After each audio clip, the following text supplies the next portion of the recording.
Assalamualaikum warahmatullahi wabarakatuh. Anak-anak, alhamdulillah pagi hari ini kita berjumpa lagi pelajaran Al-Quran Hadis. Pada hari ini materinya menjaga kelestarian lingkungan hidup. Sebelum kita mulai pelajaran, marilah kita baca doa bersama dulu. Bismillahirrahmanirrahim. Raditu billahi rabba wa bil islami dina wa bi Muhammadin nabiyya wa rasula. Rabbi zidni ilma warzuqni fahma waj'alni min ibadikas sholihin.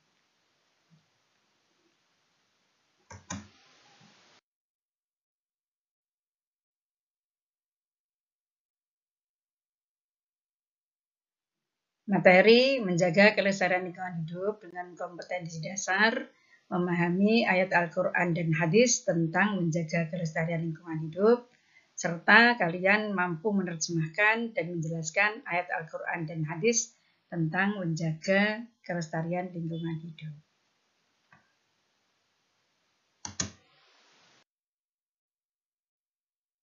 Baik, anak-anak, materi yang pertama surat Ar-Rum ayat 41-42.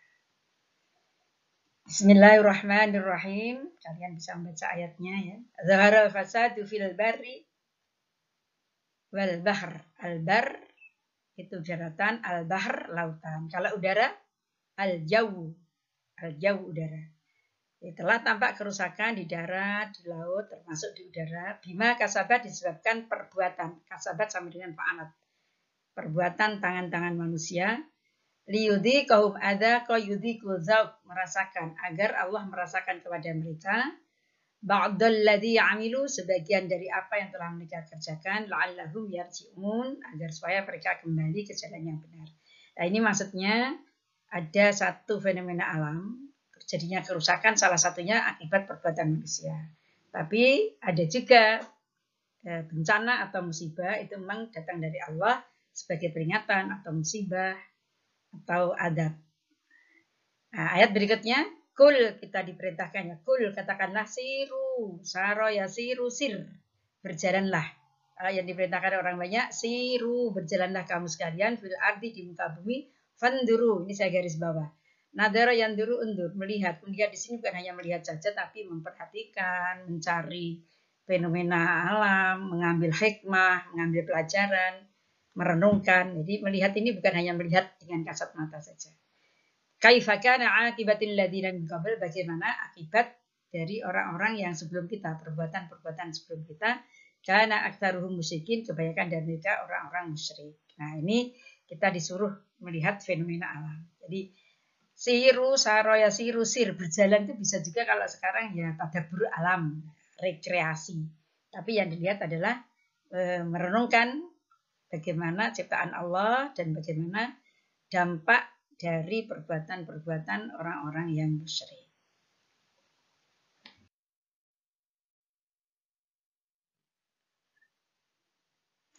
Ini penjelasan tadi saya sampaikan ya, dhaharo itu tampak atau kelihatan terjadi. Al-fasad, kerusakan. Nah, ini perlu saya tegaskan, kerusakan di sini ada dua, kerusakan langsung dan kerusakan tidak langsung. Kerusakan langsung itu kerusakan yang bisa kita lihat dalam kehidupan, dalam fenomena alam, tatanan menjadi nggak tertib dan sebagainya. Nah, yang kerusakan tidak langsung itu akibat dari akhlakul madhumah, perbuatan yang tercela.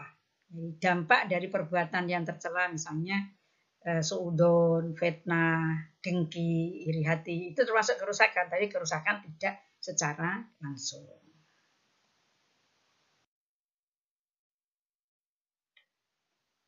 Oke anak-anak, ini kita lanjutkan surat Al-A'raf ayat 56-58. Ayat yang 56 ini etika berdoa. Jadi Allah menegaskan lagi, wala tufsidu fil ardi, janganlah kamu sekalian berbuat kerusakan di muka bumi ba'da islahiha, setelah Allah memperbaikinya. Ingat ya, kerusakan langsung maupun kerusakan tidak langsung. Kemudian etika berdoa, cara berdoa, wada'uhu, berdoalah kamu sekalian khaufan, ada perasaan khauf, takut, cemas, atau khawatir. Tapi watama'a juga tamak. Tamak itu berharap. Cemas-cemas harap. Jadi kalau sampean misalnya mau menghadapi ulangan, mau ujian, lulus enggak ya. Jadi ketika berdoa, ya Allah saya pengen lulus ya Allah tapi takut, jangan-jangan enggak lulus. Jadi antara takut dan berharap.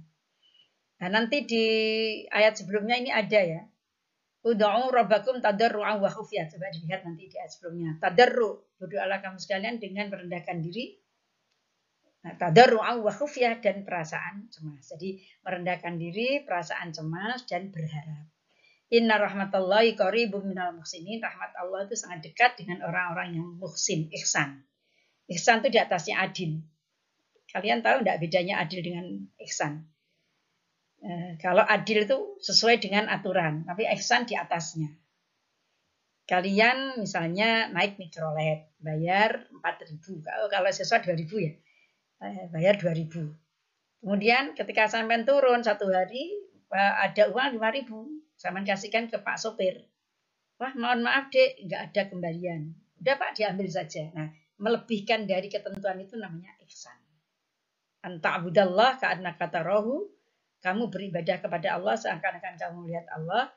Tapi ilam takun tarahu, kalau kamu tidak bisa melihat Allah, yakin bahwa Allah selalu melihat kita. Ayat berikutnya, proses turunnya air hujan. Wa huwallazi yursilul riyah jamak dari rihun, angin. Adanya angin semilir itu sebagai bushron, kabar gembira, baina yadai rahmati. Coba di garis bawah Mas Mbak, itu ya. Baina yadai rahmati itu kalau diartikan letterlek, baina di antara, yadai kedua tangan, rahmati rahmatnya. Nah, maksudnya baina yadai rahmati adalah nazalal mator minas sama. Jadi turunnya air hujan dari langit. Tanda-tanda turunnya air hujan dari langit yaitu kabar gembira dengan dihembuskannya angin. Sehingga ketika awan itu sudah menebal, kemudian awan itu sukna li baladin mayitin, dihalau, dibawa atau diarahkan ke baladin mayit. Baladun itu negeri, daerah, mayitin yang mati, yang tandus, yang kering, yang gersang. Maka ayat berikutnya fa'anzal nabi, dengan turunnya tanda-tanda tadi, turunnya hujan, maka dapat menghidupkan min kulli thamarat. Fa akhrajna, kharaja itu keluar. Akhrajna kami keluarkan. Kami keluarkan maksudnya kami tumbuhkan atau kami hidupkan bihi dengan air hujan itu min kulli thamarat, dari setiap buah-buahan. Kadzalika nukhrijul mauta. Demikian itulah. Nah ini Mas Mbak perhatikan ya. Akhraja yukhriju, nukhriju. Kami mengeluarkan al-mauta, orang yang mati. Membangkitkan orang yang mati itu dari alam kubur, la'allakum tadakkarun, agar supaya kamu sekalian bisa mengambil pelajaran. Jadi dari tandus, kemudian turun air hujan hidup, kalau manusia dari mati, kemudian dibangkitkan kembali. Al-baladut tayyib, ini perbandingan kondisi tanah Mas Mbak ya. Al-baladut tayyib, negeri yang baik, tanah yang subur, yakhruju nabatuhu, akan tumbuh tanamannya, keluar tanamannya, biizni Rabbi, dengan seizin Allah, dengan izin Allah. Walladina khabusa, walladhi khabusa, dan sebaliknya, alladhi, ini kalau kembali ke al-balad, alladhi khabusa, daerah yang gersang, yang tandus, la yakhruju, tidak keluar, tidak tumbuh, illa, kecuali nakida, merana, hampa, gersang. Jadi kalau tanahnya tandus, biarpun sudah diolah, kalau tidak dikendaki tumbuh, ya akhirnya tidak tumbuh apapun. Kadzalika, yang demikian itulah, nusarriful ayat, kami Allah menjelaskan ayat-ayatnya di kaum yaskurun, bagi kaum yang bersyukur. Ini salah satu evaluasi kita. Jadi bagaimana kita mengolah alam semesta menjadi subur atau menjadi baik. Nah, itu salah satu upaya kita sebagai wujud syukur kita kepada Allah.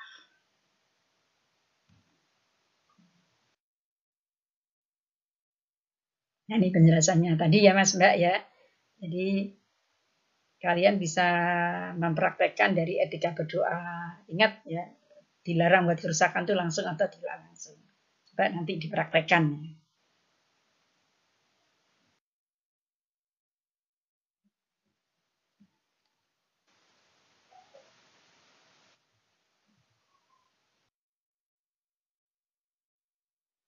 Nah, ini anak-anak. Setelah kalian pelajari ayat tadi, sekarang dilanjutkan lagi surat Shad ayat 27-28. Allah menegaskan bahwa semua yang diciptakan Allah di langit maupun di bumi itu tidak ada sia-sia. Jadi pasti ada manfaatnya. Sekecil apapun ciptaan Allah pasti ada manfaatnya. Hanya permasalahannya kita tidak selalu atau belum bisa mengungkap hikmah dari ciptaan Allah.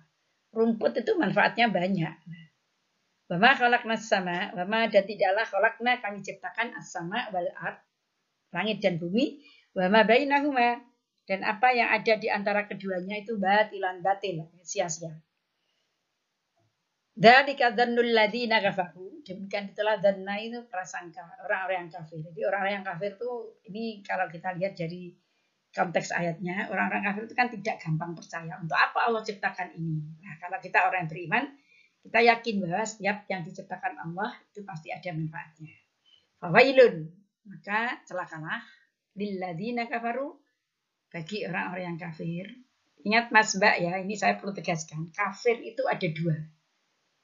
Ada kafir amal, ada kafir ad-din. Kalau kafir ad-din itu non-muslim, yang tidak beragama Islam.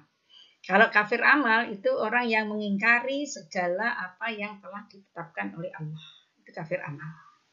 Nah, ketika orang kafir itu tidak mempercayai ciptaan Allah, untuk apa Allah ciptakan ini? Untuk apa Allah menciptakan apa yang diciptakan Allah yang ada di alam ini? Tidak percaya. Nah, itu termasuk kafir amal.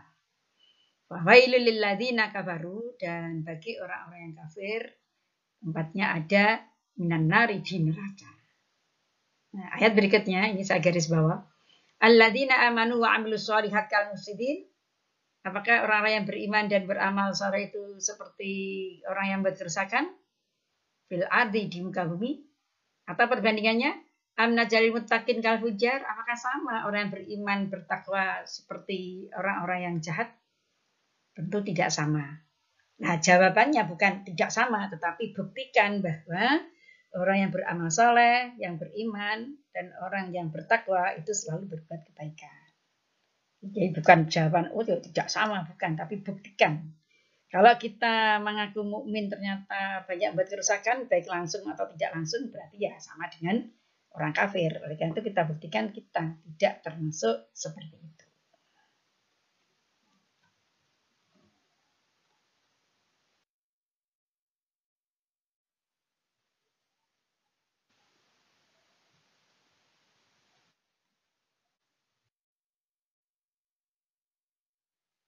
Nah, ini Mas Mbak panjang ini. Surat Al-Furqan 45 sampai 50. Alam taro ila rabbika. Apakah lam taro engkau tidak memperhatikan ila rabbika kepada Tuhan kamu? Kaifa, bagaimana madda yamutu. Madda ini artinya memanjangkan, tetapi secara tersirat termasuk diartikan memendekkan. Adzilla, bayang-bayang. Ini kita disuruh memperhatikan fenomena alam pagi hari, matahari mulai terbit. Kalau matahari mulai terbit, bayang-bayang suatu benda itu panjang atau pendek? Gimana? Matahari baru terbit di ufuk timur, bayang-bayang suatu benda itu panjang. Kemudian semakin ke sini tambah jam, sampai pada tengah hari, siang hari itu tidak ada bayang-bayang. Kemudian matahari berjalan ke arah itu ya sore hari, mulai dari zuhur sampai maghrib. Nah, bayang-bayang benda itu dari panjang menjadi pendek lagi, kemudian hilang. Nah, seperti itu.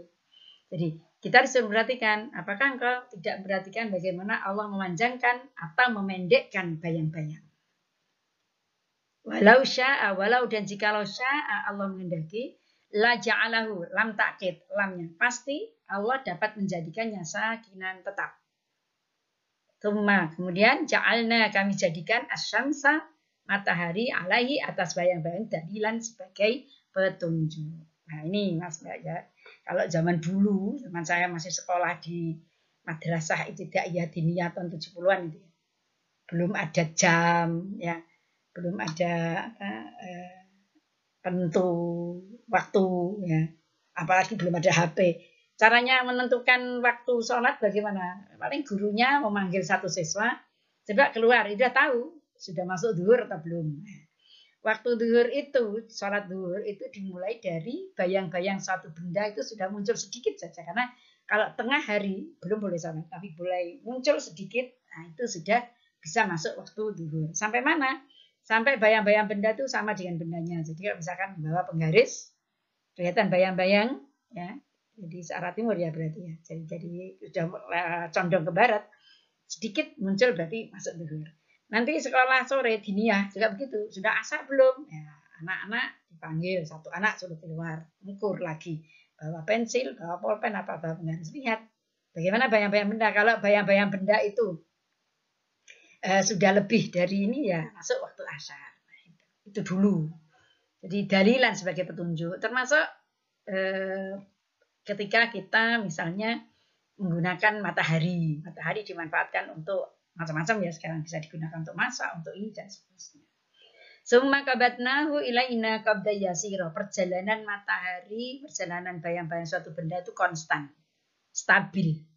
Tidak kecepatan, juga tidak kelambatan. Jadi stabil.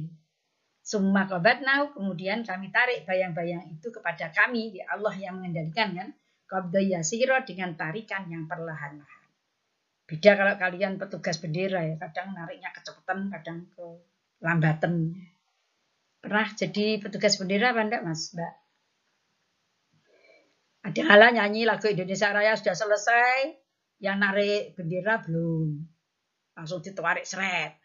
Kadang bendera sudah sampai di depan, ngajinya di atas ya, sampai di atas ngajinya belum selesai. Apa kok ngajinya? Lagunya ya. Lagunya belum selesai, langsung mandek gayanya narik. Itu orang narik bendera pas pada saat upacara ya. Tapi kalau perjalanan bayang-bayang ini stabil. Wa walladzi ja'ala lakum. Nah ini Mas Mbak, sering kali salah di sini ya. Wa dan dialah Allah alladzi zat yang ja'ala, menjadikan lakum untuk kamu sekalian. Ini saya garis bawah, al-laila libasa. Ini kata kiasan. Malam hari sebagai pakaian. Nah, pakaian itu fungsinya untuk apa? Melindungi tubuh. Berarti maksudnya kata kiasan dari al-laila libasa, waktu malam hari banyak digunakan untuk berlindung kepada Allah, munajat pada Allah, berdoa pada Allah. Ya, wenang masubata, media istirahat yang baik adalah tidur. Waduh, capek aku tak istirahat. Buka film itu namanya bukan istirahat. Ini namanya istirahat ya tidur, walaupun hanya 5 menit. Kalau kalian 5 jam. Ya. Wa ja'alan nahara, dan Allah menjadikan siang hari nusyuro, untuk berusaha. Ini bagi keumuman masyarakat yang bekerja siang hari. Bagaimana kalau Pak Satpam malam, penjaga malam? Ya otomatis dibalik gitu ya. Jadi karena pekerjaannya memang jaga malam ya berarti berusahanya malam hari. Wa walladzi, dan dialah Allah arsala riyah, yang mengembuskan angin, sama dengan tadi Mas Mbak ya di surat Al-A'raf. Busyron baina yaday rahmati. Apa tadi terjemahnya? Busyron sebagai kabar gembira, baina yaday rahmati, di garis bawah, nazalal mator minas sama. Jadi tanda-tanda turunnya air hujan adalah ditiupkannya angin. Wa anzalna minas samai, dan Allah telah menurunkan dari langit itu ma'an tahuro, air yang suci. Jadi bersih dan suci. Jadi air hujan itu suci dan menyucikan. Linuhya bihi kembalinya ke ma, bil ma. Dengan air hujan itu linuhya, agar Allah menghidupkan baldatan maita, negeri yang mati. Bahasanya daerah yang tandus, tanah yang gersang, ya, musim kemarau. Wanus kiyahu, wanus ribu, ya, asroba yusribu. Dan kami memberikan minuman dengan air itu, mimma, dari segala apa yang khalaqna, kami telah ciptakan, baik dari an'am. An'am itu artinya binatang ternak. Anasia, annasun, unasun, anasia, dan manusia yang banyak. Jamaknya anas, anasia, atau unasun. Walaqad sarrafnahu, ini bagian yang terakhir. Kenyataannya turunnya air hujan itu tidak selalu merata. Tidak sama ya. Jalan Bandung hujan deras, Malang kota tidak hujan.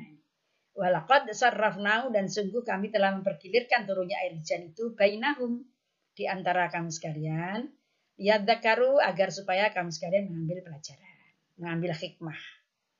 Dan ini tergantung pada pemikiran masing-masing. Apa hikmahnya hujan kok tidak merata? Fa'aba aktarun nas, namun kebanyakan di antara manusia itu enggan, cuek, tidak mempercayai, bahkan illa kufura, termasuk dia mengingkari. Tidak percaya, bahkan mengingkari akan tanda-tanda kebesaran dan kekuasaan Allah. Oke, anak. Nah.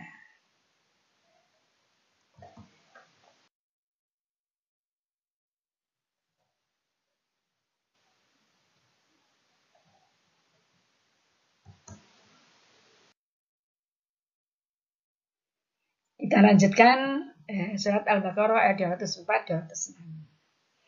Ini biasanya dikenal dengan istilah tanda-tanda orang munafik. Kalau kalian belajar hadis yang dihafalkan, ayatul munafiki salatun. Tanda-tanda orang munafik ada 3, itu di hadis ya. Idza hadasa kadaba, apabila bicara bohong. Idza wa'ada akhlafa, apabila berjanji tidak ditepati. Idza tumina khana, apabila dipercaya berkhianat. Nah, di surat Al-Baqarah 204-206 ini ada sifat-sifat munafik yang beda lagi. Ada dalam kehidupan sehari-hari digambarkan dalam ayat ini 204. Wa minan nas, dan di antara manusia.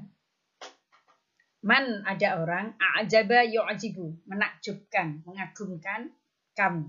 Yu'jibuka, menakjubkan kamu. Apa yang menakjubkan? Qauluhu, perkataannya, ucapannya mengagumkan. Kalau bahasa sampai sekarang itu lebay atau alay-alay, bahasa anak muda sekarang. Tentang apa? Fil hayat dunya, tentang kehidupan duniawi. Kalau bahasa saya itu gedabrus. Omong kosong, ngomongnya terlalu menggebu-gebu tapi nggak benar. Bahkan wayusyidullah, mempersaksikannya kepada Allah ala ma fi qalbi, apa yang ada di dalam hatinya. Wahwa, padahal dia itu aladul khisam, penentang yang paling keras. Ini misalnya kalau di kelas ya, ada anak baru masuk kelas, moro-moro, tiba-tiba dia teriak, tak beritahu. Teman-temannya kan nggak percaya. Betul, yakin, wallahi ya. Nah, ini pakai sumpah-sumpah, yusyidullah. Wallahi, billahi, atau tallahi. Itu yang nggak boleh ya. Kalau sumpah yang ditakkidkan, disandarkan pada Allah itu nggak boleh main-main. Tapi kalau orang-orang dulu sumpah pocong, boleh apa enggak? Itu nggak ada apanya. Jadi sifat orang munafik kalau ngomong mengagumkan orang, ditambah dikuatkan dengan sumpah-sumpah, padahal tidak benar. Apa yang dia ucapkan tidak sesuai. Hanya untuk mencari perhatian atau membuat kebohongan dan lain.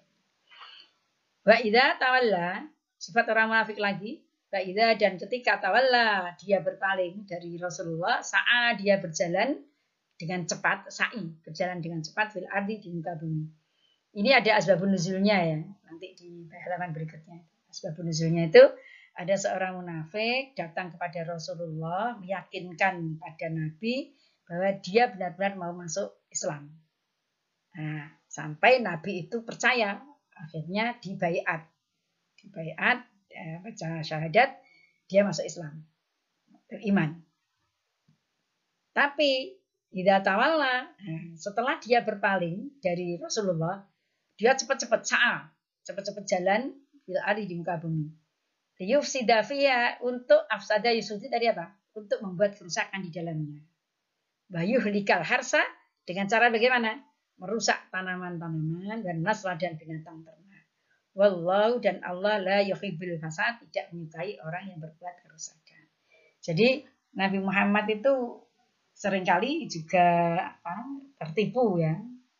Tertipu atau dibohongi atau terkesima dengan perilaku orang munafik. Tapi ketika Nabi Muhammad itu ada tanda, misalnya keliru kalau bahasa kita ya, percaya dengan orang, langsung turun ayat. Jadi ini istilahnya kalau dalam bahasa Al-Quran kan asbabun nuzul. Asbabun nuzulnya seperti itu turunnya ayat ini. Nah, sifat munafik yang berikutnya, wa idza qila, wa idza, dan apabila qila, dikatakan lahu kepada orang munafik, ittaqillah, bertakwalah kepada Allah. Kalau Mas Mbak ya, ittaqillah ini penafsirannya. Kalau ada anak yang keliru, orang keliru, ittaqillah diluruskan. Kalau ada orang salah, dinasehati. Nah, misalnya itu. Jadi ittaqillah itu pemahamannya melakukan suatu kebaikan. Diingatkan untuk melakukan suatu kebaikan. Apa yang terjadi? Akhadat bil izzah. Justru akhadat itu mengambil. Di sini diartikan bangkitlah, tampaklah al-izzah, kesombongannya, bil ismi, untuk berbuat dosa. Jadi kalau orang munafik itu melakukan kesalahan misalnya, kemudian ketahuan perbuatannya salah, terus diingatkan, dia malah membela diri atau melakukan perbuatan yang malah lebih parah dalam perbuatan dosa. Misalnya orang yang bohong, ketahuan, akhirnya dia mencari celah-celah lagi, bohong yang kedua, bohong yang ketiga, dan seterusnya. Fahasbuhu, cukuplah bagi orang munafik seperti itu jahannam, neraka jahanam, wala bi'sal mihad, dan neraka jahanam itu termasuk tempat yang paling buruk. Na'udzubillahi min dzalik.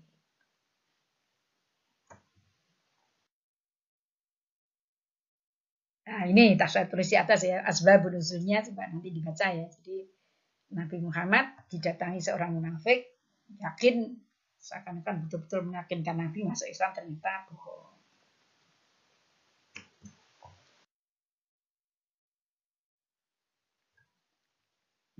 Nah, ini menguatkan aja ya, menguatkan dengan tadi ayat yang 206.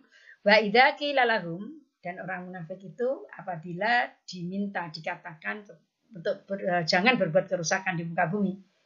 Mereka mengambil alasan ya, qalu, mereka menjawab innama nahnu muslihun, sesungguhnya kami ini membuat kemaslahatan. Jadi seakan-akan membuat satu kebaikan padahal sebenarnya merusak. Ala, ingatlah, innahum, sesungguhnya mereka itu humul mufsiduna, termasuk orang-orang yang berbuat kerusakan, walakin la yash'urun, tetapi kenyataannya mereka tidak merasa. Kalau misalnya di kelas itu ya, membuang sampah sembarangan, itu kerusakan langsung. Pulang sekolah nggak dibersihkan, ditinggal. Akhirnya yang bersihkan siapa? Temai Darling. Nah itu nggak benar itu. Termasuk la yash'urun, tidak menyadari, tidak merasa. Nah, kita banyak media-media untuk bisa beramal saleh ya. Misalnya kalian habis makan di kelas, kemudian buang sampah di tempat sampah, itu secara langsung menjaga diri dari kesehatan, melaksanakan syariat Islam, juga meringankan pekerjaannya tim Maidaling, petugas kebersihan atau diman.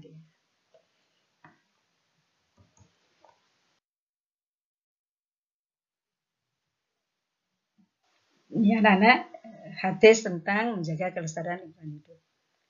Ini berarti yang meriwayatkan Bukhari meriwayatkan, Imam Muslim juga meriwayatkan. Saya langsung ke matanya ya. Ma min muslimin, tidaklah seorang yang beriman itu, orang yang muslim, yang rizugorsan, menanam sebuah tanaman, atau ya yazra'u zar'an, ini sinonim ya, muradif. Kemudian setelah mulai tumbuh, berbuah, fayakulu minhu tairun, tiba-tiba burung makan dari tanaman itu. Misalnya ada pohon mangga, mulai berbuah. Nah, ada burung yang makan buahnya. Insanun, atau manusia mengambil, mencuri. Kalau di kampung itu ada pohon mangga digamplong ya, dilempari dengan batu atau kayu. Bayi matul an'am, atau binatang apa ya, ternak. Ya, ini kita lihat misalnya ada orang menanam jagung, tiba-tiba ada sapi lewat terus makan tanaman itu. Illa kana lahu bihi sadaqah. Yang demikian itu kalau kita mengikhlaskan, maka itu termasuk bagian dari sedekah. Oleh karena itu, anak-anak, kalau sampean misalnya atau keluarga sampean sedang menanam tanaman, dalam hati itu sudah ada niat, seandainya ya kita berdoa tidak dicuri orang atau dirusak orang atau dimakan binatang.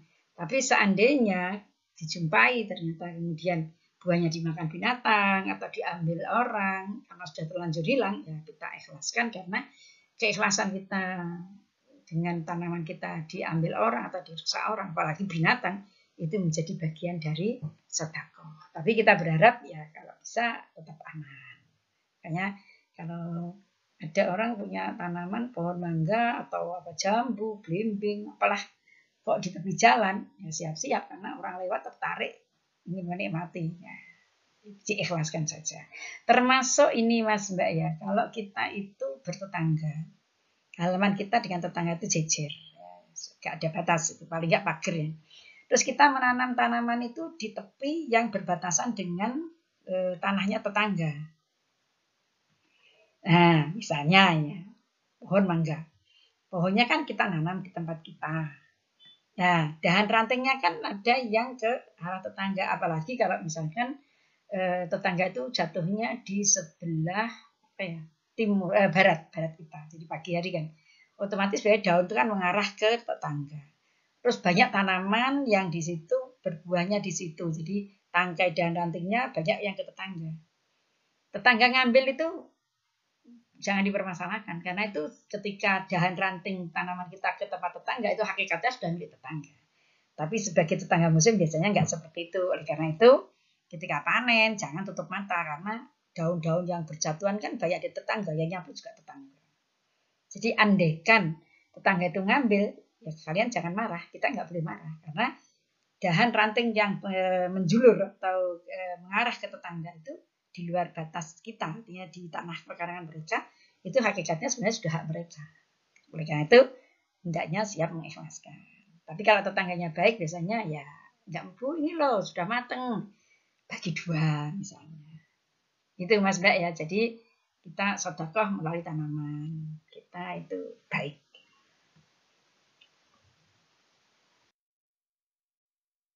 Nah, demikian anak-anak ya materi kita tentang menjaga kelestarian hidup. Jadi prinsipnya bagaimana kita itu evaluasi diri, ya, bersifat ihsan baik terhadap lingkungan alam, lingkungan manusia, dan terhadap diri kita. Mudah-mudahan kita sebagai hamba Allah yang nantinya menjadi rahmatan lil alamin. Demikian anak-anak materi pelajaran kita. Kalau ada yang belum jelas bisa ditanyakan lewat video call atau WA. Terima kasih. Marilah kita tutup pelajaran kita pada hari ini dengan bersama-sama membaca doa kafaratul majlis.